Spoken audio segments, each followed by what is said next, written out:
Conversations with Cliff. I'm a free-thinking spiritual beast. We can keep it ratchet or classy. I'm here for the conversation.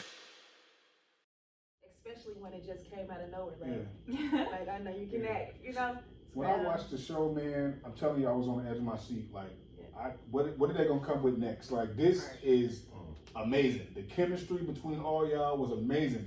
Your daughter, like, I was wanting to take my belt off and like, hey man, here, just pop her a couple times. Ever since day one rehearsal, all of us, I think, have wanted to whoop her at some point in the movie. In the play. I was proud, Loki. I ain't gonna lie. She's not like that at all, and I think that's what people think, that she is an actress that is just playing herself. But Anaya is, I mean, I've worked with her whole life, and she is a brilliant young artist now, but if she continues to do this, I think the sky's the limit for her. Oh, definitely. Because she is not like this character. Yeah, but what I took from that and watching each one of y'all play, y'all really gave it y'all all. It's like, I was mad at him at a point. I can't believe this. I was pissed at her husband. I'm like, oh yeah, after the show, I'm going to see him. The chemistry between you two was incredible. And we're watching a play, so it's different. Watching a movie, kind of, you get there, and it's like, oh, you know what I'm saying? Y'all got to do that every night. So how was that, like, how do y'all find those emotions when you get to, and probably, I'm telling you, y'all made a grown man cry. I think I told you. Bruh, the ending scene. Yeah. It's so terrible. I had to, I wanted to find somebody to punch in the moment, because like, you ain't gonna have me in here crying like, you know what I'm saying, like a 12. Like, it was just beautiful, man. Like, just the raw emotion. I'm so glad you like the end. From every scene. It wasn't the last scene just put the it was just too much. I was like, really? Some Y'all people just come sat on. in the theater for like 5 minutes after. It was the craziest reactions, man. I seen them, the older you had some older, they were over to just, whoo, Lord, they had to call and get the audience needed that. We won't tell them in case we do it again. But I mean, the audience needed that moment, and I'm so glad that Lewis is the type of writer that he doesn't. We always talk about him not putting shiny bows on the ends of things, and just letting people sit with themselves and come to their own conclusions. So I love that. Every man and everybody that I let. So I have a core group. Is Jabril. It's Nicole. It's, oddly enough, it's my boy Nick, who's this white dude, but very, very. He loves stories. So and it's my homegirl Karis. These are the people that I send the script to. Like, when I'm done writing it goes to Nicole first. I always text Jabril like, yo, you got some time to read? Please don't come for me. And no. I just, because she's read everything at this point. I'm like, you got some time to read something? And she'll tell me, bro, send it to me on this day. I'm gonna read it. I send it to her. I send it to Karis. I send it to Nick. Nicole and Nick always read it the quickest. Nicole is gonna have it done by the end of the day. Yeah. So we're having a conversation that night. Nick will get to it within the next few days. Jabril is gonna get to it on that day she told me. Karis will like say, this is when I'm gonna read or whatever. But everybody like fought me tooth. I won't say fought me tooth and nail, but everybody was like, yo, I think we need to know if Charles was XYZ. Someone said, man, I think we need to know if Baybra act, XYZ. And I was like, no, we don't. And so the more we had, so it was like maybe a 30-second conversation with Nicole, and Nicole said, you know what? You're right, I'm being selfish. I just want to know. He said, don't check. And Jabril was like, bro, but was this nigga doing it or not though? I was like, I don't know, was he? I don't know. So she hated Charles first. But George is such a cold actor. Oh my God. That I'm gonna tell you, me and Jabril had so many conversations about how much we hate the character Charles. George is such a dope, and they always talk about what you want to do as an actor is humanize your character. You gotta, you don't play him to make other people hate him. You play him or play the character to make in a way that you give justification for why this person is this way. So he played him in such a way that at the end of it, Jabril was like, no, I think he changed, bro. I think he changed. He might have did something, again, but man, these recent years, he changed. I said, where is this coming from? I'm like, we just talked about it. I love it. To your question, like where you find the emotion, like it is all in the page, right? It is. Like if you play it how it's written and as organically as you can, then it naturally builds up inside of you. And so watching George portray Charles made me fall in love with him. That was really a turning point for Tallulah and me developing her when I found a love for my husband, who me as an actress hated.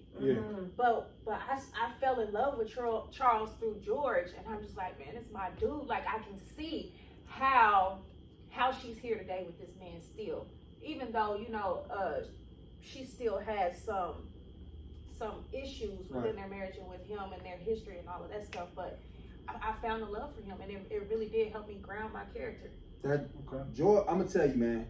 So George, he comes to me. I wish he was here, but Me too. Yeah, me too. Oh yeah, I got George, George. George, fight him a little bit. George talks just like this, man. If you met him, you'd be like, this isn't the same dude on stage. He's very. You can barely hear him. Humble. What's going on? Man? Blah, blah, blah. George comes to me. He says, "Look, man, they can't hear me." Anyway, he says, he comes to me. He says, "Man, look, my schedule at work is off, but if you work with me, I'm gonna show up." He's like, "Yeah." So he misses like the whole first week of rehearsals or whatever. Yeah. I'm an off-book type person. I don't care if it's my stuff or anything else. I'm coming in off-book. It's also required by me. It's also required by me. So George comes to the first rehearsal. I'm, and we running through some scene. I look at him. This nigga done got the tears out already. Oh, yeah. I said, oh shit, this motherfucker came to play. Man, when I tell you, it was that point that I was like, oh man, I was in my car like trying to build my character and give ticks and stuff. I was like, nah, I ain't about to get shined on. Like, he made us all step up, because Charles is such a hateable character that he humanized him so much that it made all of us like, whoa, okay, hold on, with shit, we gonna be feeling warm with Charles and shit. Then let me try to make Baybra charming, and let me try to make him a human too. You know what I mean? But so, how do you what do you go through in the moment when you gotta make them tears happen? You know, I can see it. You know, I'm like, come on, cause I'm ready to cry too. Like, what are we doing? Like, so what are you thinking in the moment to make that happen? What's on your mind to say, I gotta get these tears up? Actor secrets. So we're not gonna give them away? I don't cry, man. I'm not gonna lie, man. Like, we've talked about this. Like, I don't. It is not that. Oh, I don't do that. Like, I'm not a crier in real life. I've cried, and I don't have a problem. But I don't think it's a womanly thing to do or whatever. I have cried. I cry again. But on stage, what I do is not to make the character like me, but I honestly, to give it some authenticity, I go through a gamut of emotions. Is this something that would make me cry? And if it's not something that would legitimately make, I'm not gonna just sit up here and make my character cry, because it seems like, man, this is really gonna hit the character, the audience in the heart. So throughout the entire thing, I found ways to make my emotions authentic, but the tears don't come from me on stage. They just don't. And in the moment that they do, I'll embrace it. I'll be happy about it. But it doesn't. George had to go to a dark place. He said he had to go to a real dark place. He thought about his moms, and generally, Nicole can cry right now if she wanted to. She cry right now. I've seen her do it just to shine on another actress. Oh, you can't cry? And they just start coming out. I'm like, what? And then she goes, I am a phenomenal actress too, Louis. I'm like, I see that shit. I didn't have to cry in this play, but in anything else that I've cried in, I just think about the words real hard. Like, is she really, like you said, is she really about to cry right here? Just focusing on. I'm emotional in real life too, so it really. But anyone can do it. I think that's what, I don't want to cut you off, bro, but I agree with some of what Louis is saying, which I think is really insightful for actors to think about. You have to translate the work of the playwright or the screenwriter as the actor.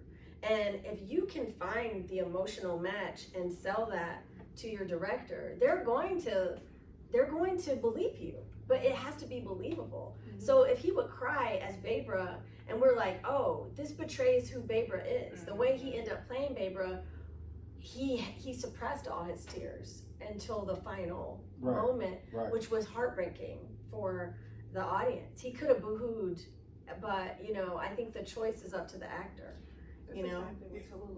And I took that from, you guys made it so relatable that I could be Baybra. Women watching the show could have been Tallulah. It could have been like, we identified with each of the characters so much. Like, I was thinking like in my own personal life, like that, like. Yeah, it's beautiful. Yeah. But that's Louis. I would say that's Louis. What he gives to the actor is gold. He really. I mean, he makes me want to act again as an actor. it's gold on the page, you know, for you to, all the characters, he doesn't cheat the ensemble. Right. Everybody had a cool part that you could believe or relate to. We fed so much off of each other, and I've done a number of shows by other playwrights, but like Nicole described it, it's hyperrealism. Everything he puts on the page is true in some sense. You know, we've all experienced it on some level at some point, and if not, then we will. You know, so he really does give us so much to dig into, and you continue to do it on stage, and the more that we do it with each other, the more you find. Like each night you find a different piece of your character through her character, through his character. And the last night, you saw the last show, right? That was the only time I cried. It was beautiful The though. last one, That was the best one. But it opened up.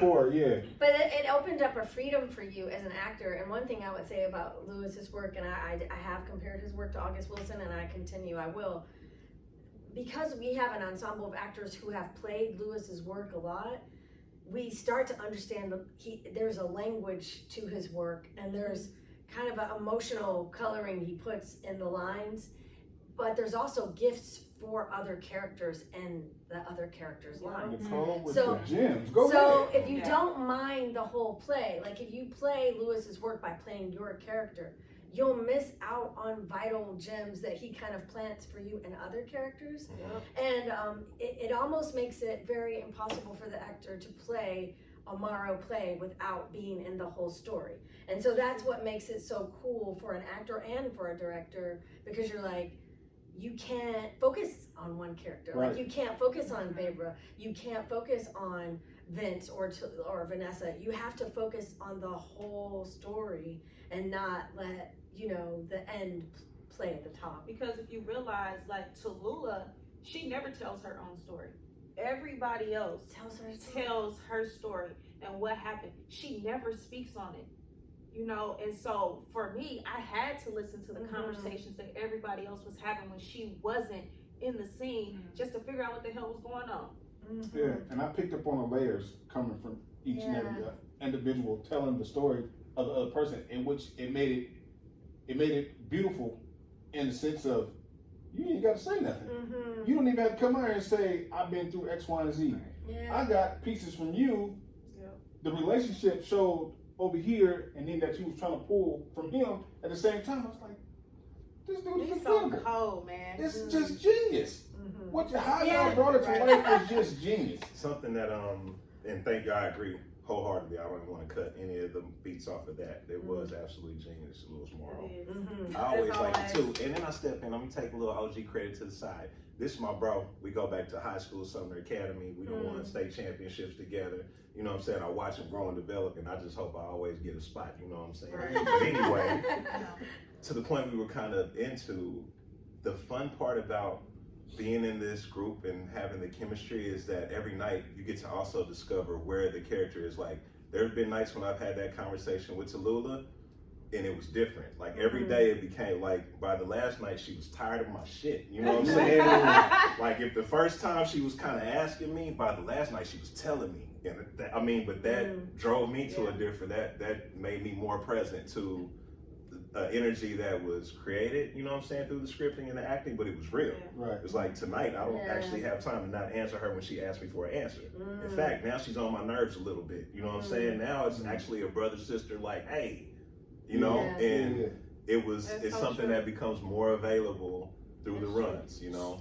So each night you're performing, are you leaving the night before behind? Like, we did it? Have to. And so we're not carrying nothing over into the next night. I'm an old school football player. That's just my training. Yeah. That's the training I have. If not professionally acting, like in football, that's totally a thing in sports. Like, you have to forget. So for instance, making a mistake at any point in time or dropping a line or any of that, it has to be gone. And in fact, you take, to me, right? I take the things that worked. Like, there's some, there's some actual business or different things that you take with you. Like, I can keep that, but everything else, Vince has more. You know what I'm saying? And then where is the cap for that? Where is Vince doing too much? So let's discover that again tonight. You know? Okay, so we definitely developing characters as you go along. You leave it all on the stage every night, and you got to start from the top. You got to start from the top every time. Because the audience can't get a build; they have to get it from the beginning every time. Right. And but I think people, when you hear people say actors have instruments, I mean they do. This is like they're playing the story with their bodies and their voices every single night. Yeah. So they have to get mentally and physically in that mode, and they all have different ways of doing that to get in the mix of That was it. good, Nicole. Come on. You gotta find that mode. Yeah. Gotta find it. So which is easier, doing dramas or comedies? Easier? It depends on Which the person. which is better for you? I prefer comedies because I'm just a silly person in general. I didn't even think I could do dramas at first. I'm waiting on tomorrow comedy. I mean, he always has comedy in all of his stuff. Accidentally, You know? but and I always tell it because that's kind of like how what we do is. I said that at a talk back one time. Someone even came up to me and was like, I always appreciate you have something funny in there. I'm like, man, it's just accidental because as black people, we laugh to keep from crying. Mm-hmm. So if you think about the shit that was funny in the play, it's shit like off the wall type shit. It's not no, dun type shit. It's like, now you're like, damn, what's wrong with me? Why is that funny? You know what I mean? It's like every night. You flunk kindergarten. Shit like that. But that's like how I grew up. Like when I would be playing basketball at Kensington in Wyandotte County, the most like brutal fights I've ever seen came on the cusp of like somebody talking that top shit, like, and they'd say some ridiculous shit like this nigga's really mad, and we might be laughing except for the dude who's about to get knocked out. But like, every night someone laughed at, and when I wrote it, there's things that I know like this is gonna make the crowd laugh or whatnot. But like my pops is an A1 shit talker, and he says shit sometimes, and I know he's mad, but I can't help but laugh because, and he'll tell me, man, this shit ain't funny, boy. I'm like, I know, but man, you don't see you right now. You know what I mean? And so it's like when the line that everybody always laughs at is she says, well, everybody sad but you, daddy, and she says, no, of course he said, aren't you sad? Yeah, of course, sadder than a motherfucker. Everybody laughs at that. They love Everybody laughs at that. Yeah. And it wasn't meant, I didn't write it like, I'm about to crack the crowd up right now. But it is funny because it's like, nigga, you clearly you don't care. But it's just like, what do you, how can you deliver that any other way than a motherfucker? If somebody's asking you, you're sad about something you're not sad about, just to pacify your kid. Yeah, you know what I'm saying? So, bro, when you do that line, I'm standing closer to you than anybody in the theater. Like you standing right here, and I'm not supposed to be here. Yeah. And so Hard. but I feel all the energy. So everybody's looking at. I'm just, oh man, he's Saturday motherfucker. Me being frozen and You everybody. gotta, Oh man, Try not to laugh on stage. that's a whole discussion. Oh, my Is the God. consciousness it took to like stand still and not be in that scene. Because the crowd will pull you out of I everything. definitely watched that when he came in. You walked in for your scene, but you wasn't in the scene. You just kind of stepped. Oh, that's So it. how is he? Focus. Yeah, like what are you thinking about? I literally had a conversation with myself every second. Shift the weight to the right. Oh, you get on my Shift it to the nerves. left. Oh yeah. You know what I'm saying? Here's the focal character. spot. Like but I mean, if you get in there, like I don't know if you ever had to stand still. I think that's but there were times I wanted to I found myself kind of leaning like, Lock them knees. like don't stare. That's why I was Yeah, like, you gotta man, stay that- focused. How you lock the knees? Yep, I'll be Down. shifting the weight a little bit, just subtleties, trying not to blink, and then I'm gonna get out of there. But oh man, the most fun is when something like your eyebrow starts itching. Yeah. Second, my minute number two. Like, During that frozen scene every night. blood I'm of like, Jesus, I am not, and I just say a prayer like I am not. No, itching. that's true. If you itch on stage, you're like, no, sometimes that dude hits you just Yeah. out of nowhere. You just gotta But you know, let I feel like a shell on stage. People always ask me that, like, how do you deal with it, and how do you release it? Like literally, when I step on stage, Jabril ain't there. Tallulah was up there every night doing her thing. Jabril be off stage, cracking up about whatever, and it's like I'm in autopilot. Yeah. You know what I'm saying? Like, But that's a I don't skill. feel I mean, that that's way. where the technique. That's where people think you have to get technique from acting school. You get technique from doing. That's like Lewis said. You read the plays. You watch actors. You do it more doing. Then you can understand how I did that. And now you're at the point where you can turn it. Some people have to stay in character all the time in a more method approach. But that could be really dangerous because if you don't know how to manage that, you don't need to take all that stuff home. So I appreciate that there's healthy approaches to doing the work because it's not easy to go through what they went through and the emotional roller coaster of this play. Right. So if you can't joke behind stage, can you imagine all the weeks of actually kind of carrying that with you would be a lot. Heavy. Yeah. Cause some anxiety and depression. Had an idea? Okay. What was that? Our audience, weird. now our audience wants to know. Yeah, what like happened? very weird. Like I don't know what you talking about. Anyway, I was before. gonna say no because I was thinking about the question he asked before about comedy or drama. Don't And catch you that. just Like occurred that. to You you. gonna hurt I don't know yourself why trying it to hit catch me it. like Don't do that. Lewis is Thank you for listening. This has been an A2I Media production.